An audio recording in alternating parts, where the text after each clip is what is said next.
জানুয়ারি মাসে আমরা আলিপুর অঞ্চলে ঘুরঘুর করছি আর আলিপুরের ইতিহাস নিয়েই কথা হচ্ছে। এবার আলিপুর নিয়ে কথা হবে আর আলিপুর বোমা মামলা নিয়ে কথা হবে না, তা তো হতে পারে না। যদিও শুরুতেই বলে রাখি যে আলিপুর বোমা মামলার সঙ্গে আলিপুরের দুটোই কানেকশন আছে। এক হচ্ছে আলিপুর কোর্টে মামলাটা হয়েছিল, আর দ্বিতীয় হচ্ছে যে আলিপুর জেলে যারা আন্ডার ট্রায়াল তাদের রাখা হয়েছিল। ঘটনা কিন্তু একটাও আলিপুরের নয়। তাহলে পুরো গল্পটা আপনাকে একটু গুছিয়ে বলি। নমস্কার, আমি Deep and welcome to half pant history.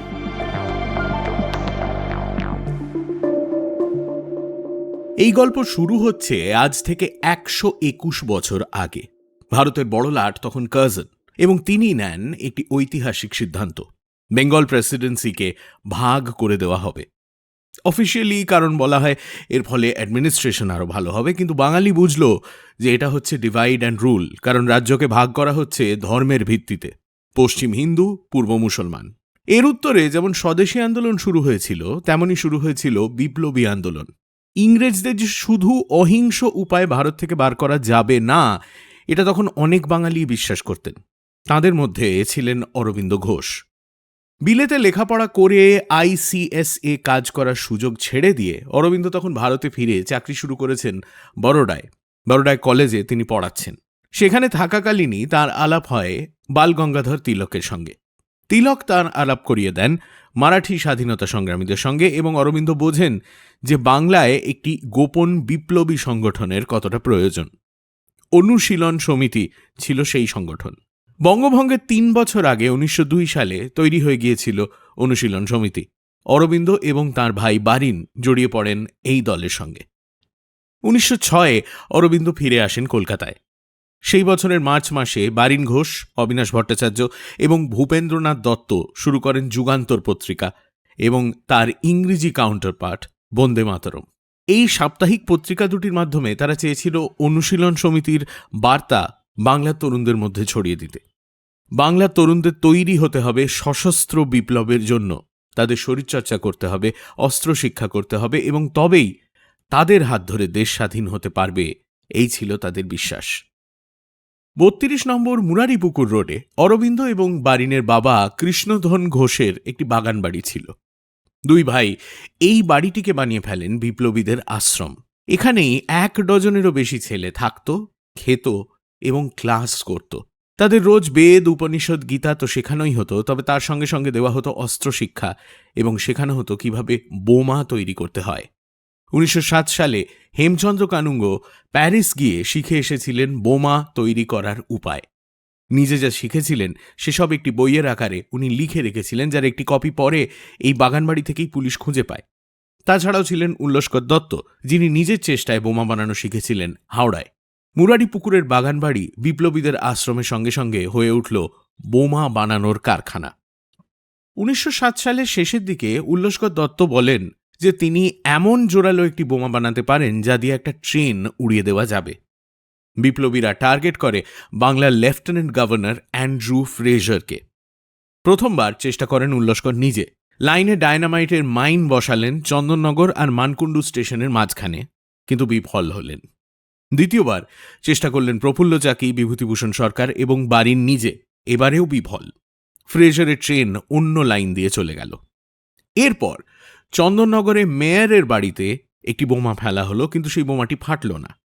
Finally ৫ই ডিসেম্বর প্রফুল্ল চাকি, বিভূতিভূষণ সরকার এবং বারিন ঘোষ মেদিনীপুরের নারায়ণগঞ্জে একটি বোমা ফাটান, যাতে লেফটেন্যান্ট গভর্নরের ট্রেন ক্ষতিগ্রস্ত হয়, তবে অ্যান্ড্রু ফ্রেজার বেঁচে যান।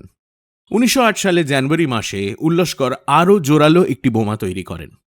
সেটা টেস্ট করতে যাওয়া হয় দেওঘরে, কিন্তু টেস্টের সময় প্রফুল্ল চক্রবর্তী বলে একজন বিপ্লবী মারা যান। ওদিকে ফ্রেজারকে ততদিনে পুলিশ সতর্ক করে দিয়েছে। বিপ্লবীরা এবার ঠিক করে তারা ফ্রেজারকে ছেড়ে নতুন কাউকে টার্গেট করবে। তাদের নতুন টার্গেট ডাগলাস কিংসফোর্ড। বিপ্লবীদের, স্বাধীনতা সংগ্রামীদের বা ইংরেজ সরকারের বিরুদ্ধে কোনো রকম প্রতিবাদে কেউ অংশগ্রহণ করলেই তাকে প্রচণ্ড কড়া শাস্তি দিতেন এই ইংরেজ জাজ। কিংসফোর্ডকে হার্বার্ট ব্রুমের বই কমেন্ট্রিজ অন দ্য কমন ল উপহার হিসেবে পাঠানো হলো। বইয়ের ভেতরে পাতা কেটে একটা খোপ তৈরি করা, তার মধ্যে রয়েছে বোমা। বই খুললেই বোমা ফাটবে। তবে কিংসফোর্ড তখন বদলির জন্য তৈরি হচ্ছেন। উপহারের মোড়ক না খুলেই সেটা তিনি নিজের জিনিসপত্রের সঙ্গে প্যাক করে ফেলেন। বদলি হয়ে চলে যান বিহারের মুজাফরপুরে। বই বোমা যায় তার সঙ্গে। তবে ততদিনে ইংরেজ পুলিশ অনুশীলন সমিতিকে পেনিট্রেট করে ফেলেছে এবং সমিতিরই একজন সদস্য সব গোপন খবর পুলিশকে পাচার করছে। যখন পুলিশ তাকে যোগাযোগ করে সতর্ক করেন, তখন কিংসফোর্ডের খেয়াল হয় যে এমন একটা প্যাকেজ তার কাছে এসেছে বটে। খুব সাবধানে তিনি মোড়ক খোলেন, কিন্তু বইয়ের মলাট অল্প ফাঁক করতেই বুঝতে পারেন ভেতরে কিছু রয়েছে। বই তিনি খোলেন না, পুলিশকে খবর দেন। কলকাতা থেকে ইংরেজ পুলিশ গিয়ে যখন সুতো বেঁধে খুব সাবধানে দূর থেকে বইটি খোলে, দেখা যায় বোমার যে স্প্রিং সেটা মরচে ধরে নষ্ট হয়ে গেছে। তার ফলে বোমাটা ফাটেনি। আবার চেষ্টা করা হয় কিংসফোর্ডকে মারতে। হেমচন্দ্র কানুঙ্গর তৈরি বোমা নিয়ে মুজাফরপুরে যান ক্ষুদিরাম বোস এবং প্রফুল্ল চাকি। দুই অল্প বয়সী বিপ্লবী করে ফেলেন এক মারাত্মক ভুল। 30শে এপ্রিল কিংসফোর্ডের জায়গায় তাদের ছোঁড়া বোমায় মারা যান উকিল প্রিঙ্গল কেনেডির স্ত্রী এবং কন্যা গ্রেস। প্রফুল্ল যখন বোঝেন যে উনি গ্রেফতার হতে চলেছেন, তখন উনি গুলি করে আত্মহত্যা করেন। তবে ক্ষুদিরাম গ্রেফতার হন। কলকাতায় এই ঘটনার খবর পৌঁছয় 1 মে। সেদিন সন্ধ্যের মধ্যেই ওয়ারেন্ট ইস্যু করে দেওয়া হয়। অনুশীলন সমিতিতে তাদের সোর্স পুলিশকে সব খবরই দিয়েছে। একের পর এক ইংরেজদের উপর যে হামলা হচ্ছে, তার পেছনে যে অরবিন্দ বারিন এবং তাদের দল রয়েছে, পুলিশটা বুঝতেই পারছিল। শুরু হয় কলকাতা জুড়ে পুলিশের রেড। অরবিন্দ গ্রেফতার হন গ্রে স্ট্রিট থেকে। বারিন ঘোষ এবং আরও 14 জন গ্রেফতার হন মুরারিপুকুরের বাগানবাড়ি থেকে। 5ই মে থেকে আলিপুর কোর্টে প্রায় 40 জন অভিযুক্তকে নিয়ে শুরু হয় আলিপুর বোমা মামলা। আর তারপর আসছে এই গোটা গল্পের সব থেকে থ্রিলিং এপিসোড। যে সমস্ত কয়েদিদের আলিপুর জেলে রাখা হয়েছিল, তাদের মধ্যে ছিলেন একজন যাকে সবাই বলতো নরেন গোসাই। নরেন গোসাইয়ের পুরো নাম হচ্ছে নরেন্দ্রনাথ গোস্বামী। আর ইনি হচ্ছেন শ্রীরামপুরের বিখ্যাত গোস্বামী পরিবারের সদস্য। শ্রীরামপুর রাজবাড়ি যাদের, সেই গোস্বামী।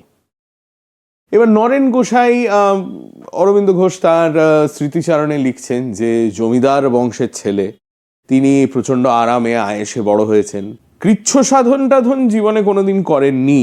আর অরবিন্দ এও লিখছেন যে বিপ্লবীদের মধ্যে যে একটা গ্র্যাভিটি, একটা গাম্ভীর্য থাকতো বা একটা ডিসিপ্লিন থাকতো, সেসব কিছুই ওর মধ্যে ছিল না। জেলের মধ্যে উনি নাকি জোর করে গায়ে পড়ে অরবিন্দ ঘোষের সঙ্গে বেশ কয়েকবার আলাপ টালাপ করতে গেছিলেন, বিশেষ পাত্তা পাননি। তো এই জেলে ওই কদিন থেকেই যতটুকু কষ্ট বা অসুবিধা উনি ভোগ করেছেন, তাতেই উনি বুঝতে পারলেন যে এসব জিনিস ওর দ্বারা হবে না। তো উনি অন্য যারা রয়েছেন অ্যাকিউজ, তাদেরও বলা শুরু করলেন যে উনি এই জেলে থাকবেন না, যে করেই হোক উনি এখান থেকে বেরোনোর একটা চেষ্টা করবেন। উনি প্রচণ্ড কনফিডেন্ট, কারণ ওর বাবা হচ্ছেন জমিদার, আর তিনি নিশ্চয়ই নিজের ছেলেকে জেল থেকে বার করার চেষ্টা করবেন। তার কয়েকদিন পরে কয়েদিরা দেখলো যে নরেন গোসাইয়ের সঙ্গে তার বাবা দেখা করতে আসছেন, সঙ্গে একজন মুখতার নিয়ে। তারপর দেখা গেল যে পুলিশের একজন পার্টিকুলার লোক, সে নরেন গোসাইয়ের সঙ্গে লুকিয়ে লুকিয়ে কিসব মিটিং করে এবং গোপনে কিসব কথাবার্তা বলে। সবাইকার মনে হলো এই ব্যাপারটা তো একটু সন্দেহজনক মনে হচ্ছে, এবং তারপর জানা গেল যে নরেন গোসাই হয়ে যাচ্ছেন কিংস উইটনেস, অর্থাৎ উনি যাকে বলে অ্যাপ্রুভার হয়ে যাচ্ছেন। অন্য সমস্ত বিপ্লবীদের বিরুদ্ধে উনি সাক্ষ্য দেবেন এবং তার বিনিময়ে ওকে সরকার পার্ডন করে দেবে। জেল অথরিটিসরা ইমিডিয়েটলি যেটা করলো সেটা হচ্ছে আলিপুর জেলের যে ইউরোপিয়ান সেকশন, নরেন গোসাইকে সেখানে ট্রান্সফার করে দেওয়া হলো, যাতে বাকি অভিযুক্তরা তাকে কিচ্ছু করতে না পারে। কিন্তু বিপ্লবীরা এত সহজে ছেড়ে দেওয়ার পাত্র নয়। সত্যেন্দ্রনাথ বোস আর কানাইলাল দত্ত, এরা দুজনে ঠিক করলেন যে এই নরেন গোসাইকে চুপ করাতেই হবে, নাহলে সবার বিপদ। দুজনেই আলাদা আলাদা দিনে অসুস্থতার ভান করে গিয়ে জেলের ইনফার্মারিতে ভর্তি হয়ে গেলেন। তারপর দুজনেই ইনিয়ে বিনিয়ে জেলের প্রশাসনকে বোঝানোর চেষ্টা করলেন যে তারাও অ্যাপ্রুভার হয়ে যেতে চান, তারাও সাক্ষ্য দিতে চান, তবে তারা একটু নরেনের সঙ্গে কথাবার্তা বলতে চান। এবার জেল অথরিটিসদের মাথায় এই জিনিসটা আসেনি যে এই যে দুজন ইনফার্মারিতে রয়েছে বা জেলে যারা কয়েদি রয়েছে, তাদের সঙ্গে পরিবারের লোকজন যখন দেখা করতে আসে, তখন তারা জেলের মধ্যে লুকিয়ে লুকিয়ে আর্মসও ঢুকিয়ে দিতে পারে। সত্যেন্দ্রনাথ বোস আর কানাইলাল দত্তর কাছে ছিল দুটি রিভলভার। তারপর 31শে অগস্ট এর সেই দিন সত্যেন্দ্রনাথ বোস আর কানাইলাল দত্ত বললেন যে তারা নরেন গোসাইয়ের সঙ্গে একটু কথা বলতে চান, তাকে যেন ইনফার্মারিতে নিয়ে আসা হয়। হিগিন্স বলে জেলের একজন অফিসিয়াল নরেন গোসাইকে নিয়ে এলেন টু দি ইনফার্মারি। সত্যেন আর কানাই বললেন যে আমরা ওর সঙ্গে একটু আলাদাভাবে কথা বলতে চাই, আমরা একটু বারান্দায় যাচ্ছি। গেলেন এবং তারপরেই শোনা গেল গুলির শব্দ। তারপর জেলের একজন কয়েদি লিখছেন যে তিনি দেখেন নরেন গোসাই চিৎকার করতে করতে জেলের মধ্যে দিয়ে ছুটছেন, help help, they are going to kill me. আর তার পেছনে তাকে তাড়া করছেন, ফায়ার করতে করতে তাড়া করছেন কানাইলাল দত্ত এবং সত্যেন্দ্রনাথ বোস। একাধিক গুলি লাগে নরেন গোসাইয়ের সেদিন এবং অফকোর্স উনি মারা যান। এতে সুবিধেটা কি হলো? নরেন গোসাই কিন্তু এর মধ্যে ম্যাজিস্ট্রেটের সামনে একটা স্টেটমেন্ট দিয়ে দিয়েছেন, যেখানে উনি কিছু তো সত্যি কথা বলেছেন, তবে ঝুড়ি ঝুড়ি মিথ্যে কথাও বলেছেন। উনি বলেছেন যে মুজাফরপুরে যে সমস্ত ঘটনা ঘটছিল সমস্ত কিছুর কথা অরবিন্দ ঘোষ জানতেন, সব কিছু তার প্ররোচনাতেই হচ্ছে, উইচ ইজ নট ট্রু। ব্যাপারটা হচ্ছে এই যে উনি ম্যাজিস্ট্রেটের সামনে এই স্টেটমেন্টটা দিয়েছেন, এই স্টেটমেন্টটাকে সেশনস কোর্টে মামলায় ব্যবহার করতে গেলে ডিফেন্স কাউন্সিলকে তাকে ক্রস এক্সামিন করতে হবে। এরা দুজনে মিলে তো দিল নরেন গোসাইকে মেরে, ব্যাস, তার ক্রস এক্সামিনেশন তো আর হলো না। তার ফলে উনি যে গোটা স্টেটমেন্টটা দিয়েছেন পুরোটাই বিকামস ইনঅ্যাডমিসিবল ইন কোর্ট। উনি যাই বলে থাকুন না কেন সেটা মামলায় গ্রাহ্য করা হবে না। এর ফলে অরবিন্দ ঘোষ তো বেঁচেই গেলেন, তার সঙ্গে সঙ্গে আরও 17 জন ছাড়া পেলেন। অভিযুক্তদের হয়ে কোর্টে দাঁড়িয়েছিলেন দেশবন্ধু চিত্তরঞ্জন দাস, রাত দিন এক করে খেটেছিলেন। ইনফ্যাক্ট এই কেস লড়ার জন্য ওর আর্থিক এবং শারীরিক অবনতি ঘটে। যারা ছাড়া পেয়ে গেলেন তারা তো বেঁচে গেলেন, কিন্তু বারিন ঘোষ ছাড়া পাননি। তাকে আন্দামানের সেলুলার জেলে পাঠিয়ে দেওয়া হয়। সেই সেলুলার জেল থেকে বারিন ঘোষ পালাতে পেরেছিলেন, তবে পুলিশ তাকে তার কয়েক বছর পরে আবার গ্রেপ্তার করে পুরী থেকে, আবার তাকে ফেরত পাঠানো হয় সেলুলার জেলে। ইভেনচুয়ালি 1920 নাগাদ উনি জেল থেকে ছাড়া পান। বারিন ঘোষ কিন্তু স্বাধীন ভারত দেখে যেতে পেরেছিলেন, বেঁচেছিলেন 1959 সাল পর্যন্ত। এই মামলা চলাকালীন কারাগারে থাকতে থাকতে অরবিন্দ ঘোষের মধ্যে আসে একটি আমূল পরিবর্তন এবং বিপ্লবী অরবিন্দ ঘোষ হয়ে যান ঋষি অরবিন্দ, শ্রী অরবিন্দ।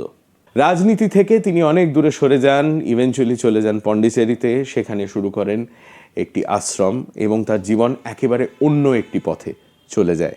আর অনুশীলন সমিতি, বারিন ঘোষ অরবিন্দ ঘোষের পরে এবারে অনুশীলন সমিতির দায়িত্ব নেন বাঘা যতীন এবং অনুশীলন সমিতি আলিপুর বোমা মামলার বদলা নেয়। নরেন্দ্রনাথ গোস্বামীকে খুন করার দায়ে কানাইলাল দত্ত এবং সত্যেন্দ্রনাথ বোসের ফাঁসি হয়।